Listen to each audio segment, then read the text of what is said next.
आखिर हमें पढ़ते समय नींद क्यों आती है और क्या आपने कभी ऐसा सोचा है कि हमारी अर्थ से सिर्फ और सिर्फ 5 सेकंड के लिए अगर ऑक्सीजन को गायब कर दिया जाए तो क्या होगा। ऐसे ही रैंडम और इंटरेस्टिंग फैक्ट्स को जानने के लिए मिस्टीरियस फैक्ट सीरीज का एपिसोड लास्ट तक जरूर से देखिएगा। Fact number 5। आपने मार्केट में बहुत सारे pen drives and memory cards तो देखे ही होंगे जो कि बड़ी बड़ी फाइल जीबी या टीबी यानी गीगाबाइट और टेराबाइट की फाइल्स भी आसानी से स्टोर कर सकती है। लेकिन क्या आपने कभी ये सोचा है कि हमारा जो दिमाग है वो कितनी जीबी या कितनी टीबी का है? नहीं दोस्तों, एक रिसर्च में ये बात साफ हो चुकी है कि हमारे दिमाग की यानी कि कोई इंसानी दिमाग की स्टोरिंग कैपेसिटी कितनी होती है। अगर मैं स्टोरिंग कैपेसिटी की बात करूँ तो वो होती है लगभग 256 एक्स्ट्रा बाइट। और अगर आपको एक्स्ट्रा बाइट नहीं पता तो मैं इसको जीबी में कन्वर्ट करके बता देता हूँ, वो होता है 556 बिलियन जीबी। अमेजिंग है ना। Fact number 4। आखिर हमें पढ़ते वक्त नींद क्यों आती है? आखिर ऐसा होता क्यों है? दरअसल दोस्तों, जब हम ऐसा कोई काम करते हैं जिससे कि हमें एक्साइटमेंट फील होता है तब हमारे ब्रेन में एक केमिकल रिएक्शन होती है जिससे कि एक केमिकल रिलीज होता है ब्रेन में जो कि हमें बोले तो प्लेजर फील कराता है, खुशी फील कराता है।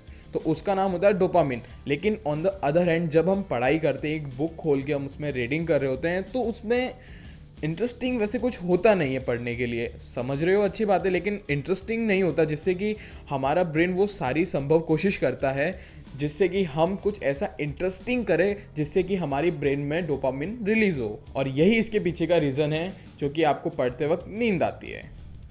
Fact number 3। अगर क्या हो कि अर्थ से अगर सिर्फ 5 सेकंड के लिए ऑक्सीजन को गायब कर दिया जाए तो क्या होगा? दोस्तों, अगर हमारी पृथ्वी से अगर ऑक्सीजन चली गई तो सारे मेटल्स एक दूसरे के संपर्क में आ जाएंगे यानी कि चिपक जाएंगे, जिससे क्या होगा कि माइक्रो सेकेंड्स में यानी कि कुछ बहुत क्षण भर में ही जितनी भी बड़ी बड़ी बिल्डिंग्स, बड़ी या छोटी, सारी जो भी इमारतें हैं वो सारी डिस्ट्रक्ट हो जाएंगी, नष्ट हो जाएंगी।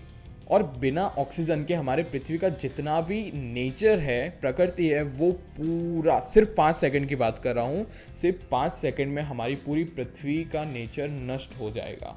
और वहीं हम जानते हैं कि हमारी बॉडी लगभग 70% वाटर से बनी है।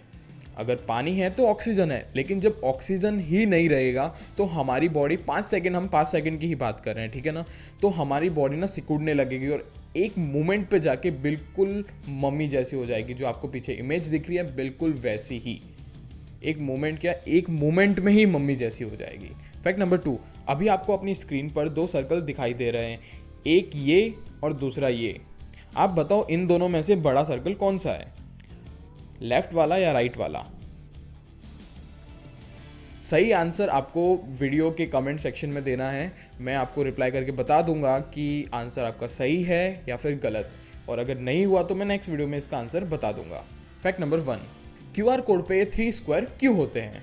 दरअसल दोस्तों, इसके पीछे की हमें सच्चाई जानने के लिए हमें जाना पड़ेगा साल 1994 यानी कि 1994 से पहले, क्योंकि उस टाइम QR कोड नाम की चीज़ हुआ ही नहीं करती थी। लेकिन उस टाइम ऐसे जो आपको पीछे दिख रहे हैं उस टाइप के 2D कोड्स हुआ करते थे जिसमें ये स्क्वायर या तो सेंटर पे होता था या फिर सेंटर पे एक या एक से ज़्यादा सर्कल्स बने हुए होते थे। असल में दोस्तों, ये जो QR कोड के जो स्क्वायर्स होते हैं वो ना स्कैनर को पोजीशन बताने में काम करते हैं, लेकिन जो 2D कोड थे यानी कि जो 1994 के पहले के कोड्स थे उनका जो बीच का स्क्वायर था उसमें सबसे बड़ी प्रॉब्लम ये होती थी कि जब ये कोड्स बल्क में आ जाते थे यानी कि एक के साथ एक आ जाते थे तब स्कैनर इन्हें स्कैन नहीं कर पाता था या फिर 2 कोडों को एक साथ स्कैन कर लेता था, जिसमें बहुत सारी प्रॉब्लम आ जाती थी। और उसके साथ ही अगर कोई कोड, 2D कोड अगर किनारे से फट जाता था या फिर हल्का सा भी स्क्रैच हो जाता था तो स्कैनर उसे स्कैन नहीं कर पाता था। और इनिशियल स्टेज पे सामान की खरीदी पे और मनी ट्रांसफरिंग में बहुत प्रॉब्लम आने लग गई। इसी के चलते हुए 1994 में डेंसो वेव के एक इंजीनियर हारा मासा हीरो ने ये QR कोड को इन्वेंट किया, जो high speed and secure scanning में अभी तक का सबसे एडवांस कोड है। और अब हम आते हैं अपनी मेन लीड की तरफ कि आखिर QR कोड में ये 3 स्क्वायर और एक छोटा सा स्क्वायर नीचे की तरफ, आखिर वो होता ही क्यों है? ये जो 3 स्क्वायर है वो किसी भी स्कैनर को जस्ट पोजीशन बताने के लिए होते हैं। ऑन द अदर एंड जो ये चौथा स्क्वायर है वो सबसे ना खतरनाक स्क्वायर है। छोटा सा है लेकिन वो कोड की पूरी चीज़ बताता है, यानी कि वो कैसा है, टेढ़ा है, मेढ़ा या फिर उल्टा है या सीधा है, किसी भी टाइप का कोड हो तो वो जो चौथा स्क्वायर है उससे पता चल जाता है। अब बात करते हैं कि जो कोड, जो कि स्क्वायर के अंदर जो ये बारीक बारीक सी अजीब सी चीज़ें होती है वो क्या होती है।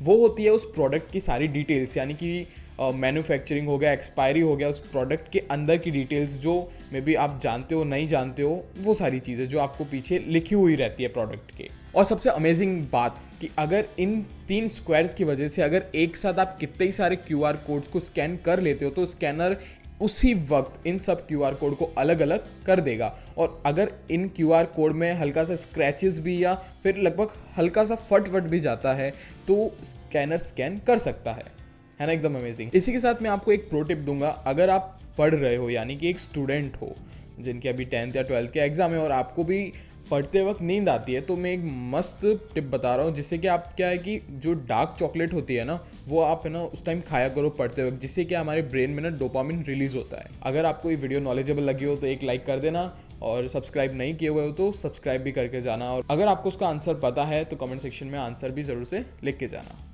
तो मिलता हूँ आपसे मैं अगले वीडियो में, तब तक के लिए अपना ध्यान रखिए, सावधान रहिए, सतर्क रहिए। नमस्कार।